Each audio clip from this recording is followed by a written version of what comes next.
This is video number 4 where we are talking about interview etiquette. So let's get those credits rolling.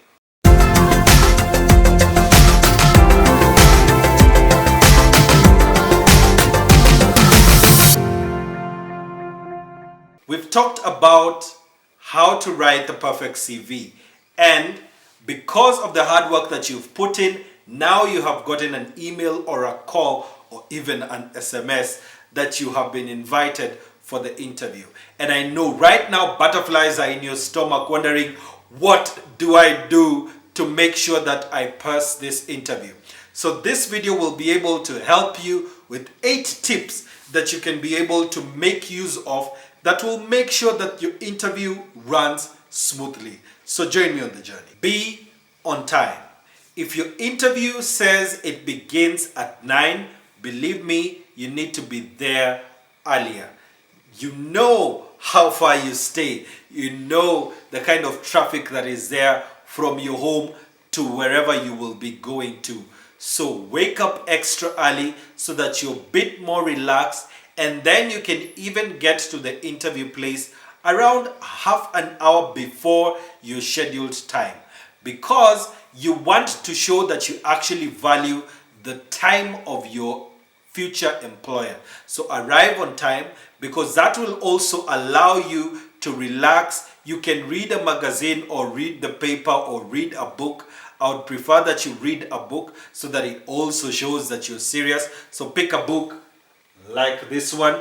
I'll place a link below so that you can be able to buy your own copy. So read a book, and then you will prepare yourself, you relax your mind as you're waiting for the interview to begin. Number 2, turn off your cell phone. You are not a doctor on call. Okay, maybe you can be a doctor that is on call, but you get what I mean. You're not on call. Even if you're on call and you are a doctor, turn off your cell phone, because you are actually showing that you value the time of your future employer. Don't keep your phone on because it may embarrass you.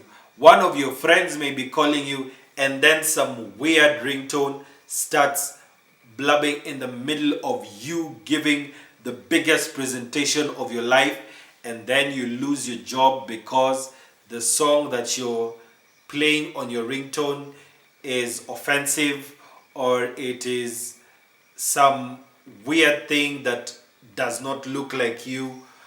So turn off your cell phone and value the time of the person who's actually in front of you. Number 3, respect everyone that is already in that organization. It doesn't matter whether it is a receptionist or an intern or the CEO or the lady who does tea. You never know who would be the tipping point to whether you'll be employed or not, because you may be brought into an interview room and you're sat down, and then someone comes and asks whether you would like tea. So how you speak to them, or how you respond to them, or even if you greeted them, may be the reason why you get employed for that particular job. I know there are organizations where once you have passed the interviewer's test or the recruiter's test, you have a meet and greet with the rest of the team in the organization. And their say is actually important in whether you will get the job finally or not. They want to have a feel of this new person who's coming to the office to interview for a job to join them. And the way they interact with you, the way they talk with you, and the way you talk with them, even if they are strangers, actually makes an impact to them. And you need to make sure that you treat everyone with respect, not just on your interview day, but even when you get into that organization. Respect everyone from the top to the bottom. Even if people are reporting to you, then you need to respect them a lot. Number 4, dress for the part.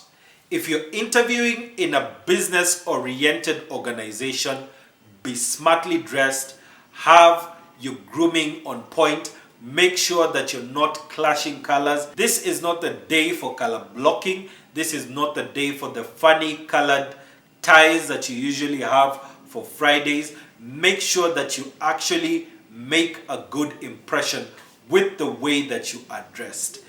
Do not put a lot of perfume or aftershave when you're going for an interview.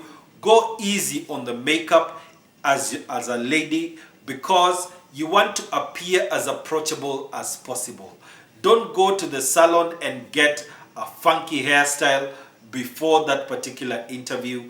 Be laid back, look as normal as possible, especially if you're interviewing for the business-oriented jobs.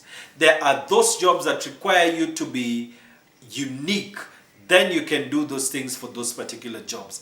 But we must admit that those are not the most common of jobs that are actually there.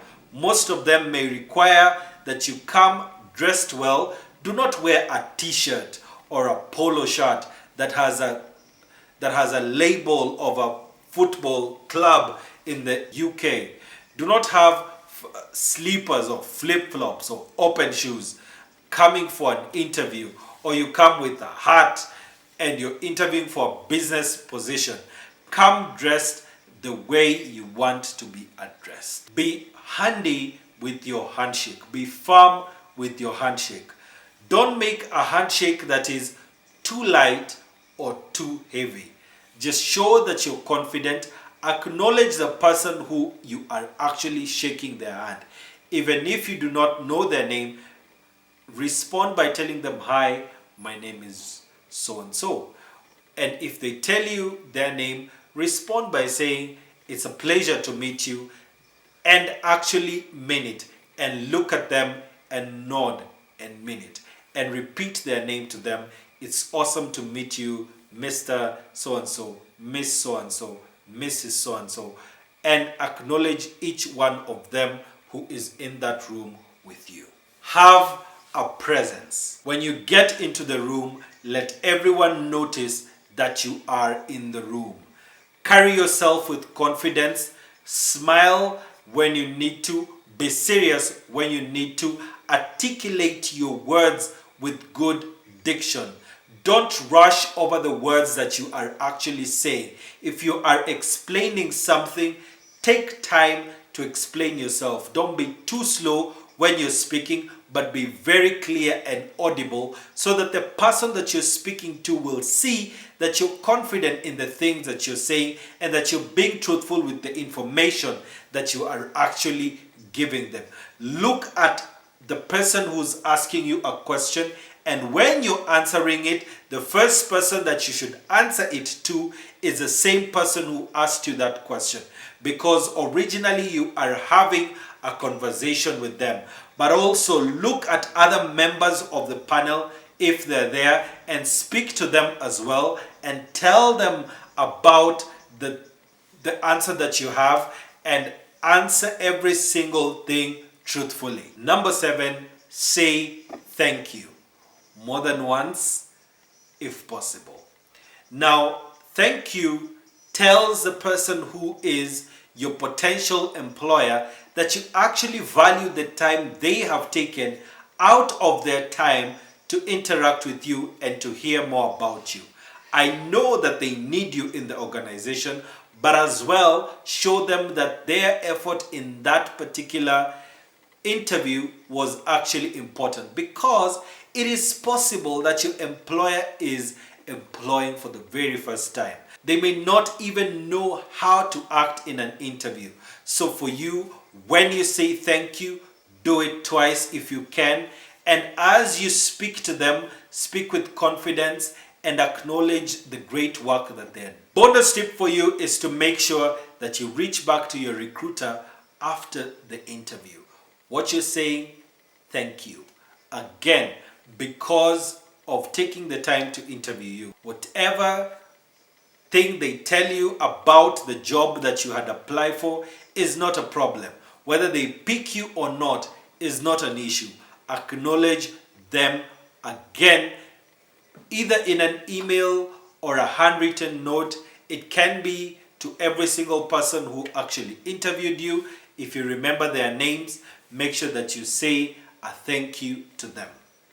Are there any other tips on interview etiquette that you would like to share? Please leave them in the comments below and I'll be sure to respond to them. Thank you for joining us in this video, and video number 5 is coming up so watch out for it.